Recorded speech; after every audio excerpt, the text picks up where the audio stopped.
He called them the New Red Indians, a warning from a French diplomat, and a mirror of a world that never learned. Because history doesn't just repeat itself, it evolves into something colder, quieter, more systematic. And this time, the silence isn't ignorance, it's complicity. In November 2025, Gérard Araud, France's former ambassador to Israel, broke the silence that too many in Europe still maintain. He called out what others whisper behind closed doors: a system of racial discrimination, a regime of apartheid. He remembered the 1980s West Bank, a place of relative calm, before the walls rose, before the roads divided two peoples into different classes of movement, existence, and worth. Today, that same land is carved apart by checkpoints and concrete. A Palestinian's journey to work can take hours. A settler drives the same road in minutes. Freedom has become a privilege, and privilege in this land depends on who you were born as. Araud didn't mince words, he said it plainly. Successive Israeli governments built these settlements not for peace, but to kill the dream of a Palestinian state. Each hill seized, each olive tree uprooted, each road restricted. It's not chaos, it's policy. And the world? It has watched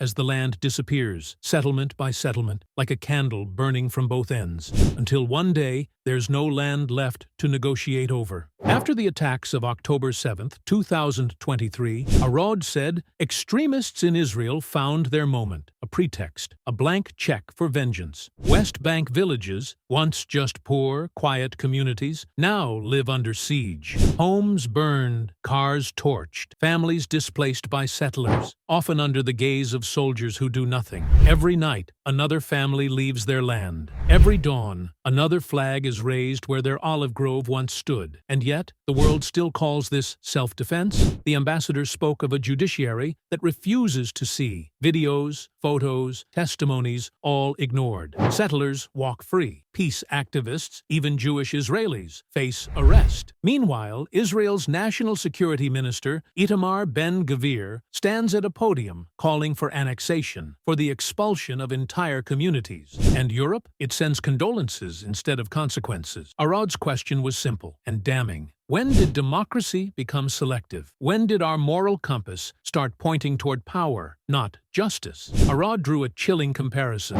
Palestinians, he said, have become the new Red Indians, the unwanted presence on their own land, the obstacle to someone else's myth. History is repeating, not as tragedy, but as design. This is gradual ethnic cleansing, a demographic war fought through maps, permits, and bulldozers. And once again, the world watches from a distance, writing reports, issuing statements, then turning the page. But what happens when there's no one left to tell the story? In his conclusion, Araud warned, Europe's silence isn't neutrality, it's betrayal. If democracy means anything, it cannot coexist with occupation. He urged Europe to act, punish companies profiting from settlements, ban imports built on stolen land, stand for the values they preach. But as weeks pass, the settlements grow, and the checkpoints tighten. The silence thickens, and the distance between words and values becomes impossible to ignore. Because when silence becomes policy, injustice becomes normal.